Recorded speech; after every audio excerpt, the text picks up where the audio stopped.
আল্লাহর ব্যাপারে নিরাশ হবেন না, তার দয়ার প্রতি আশা হারাবেন না।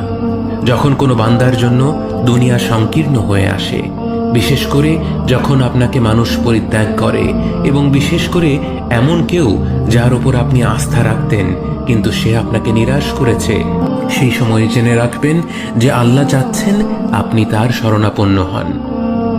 এই পৃথিবীর সবচেয়ে সুখী মানুষ হচ্ছে সে যে আল্লাহর দিকে তার মুখ ফেরায়। আল্লাহর ব্যাপারে নিরাশ হবেন না, তার দয়ার প্রতি আশা হারাবেন না। যখন কোনো বান্দার জন্য দুনিয়া সংকীর্ণ হয়ে আসে, বিশেষ করে যখন আপনাকে মানুষ পরিত্যাগ করে, এবং বিশেষ করে এমন কেউ যার উপর আপনি আস্থা রাখতেন কিন্তু সে আপনাকে নিরাশ করেছে, সেই সময় জেনে রাখবেন যে আল্লাহ চাচ্ছেন আপনি তার শরণাপন্ন হন। এই পৃথিবীর সবচেয়ে সুখী মানুষ হচ্ছে সে যে আল্লাহর দিকে তার মুখ ফেরায়।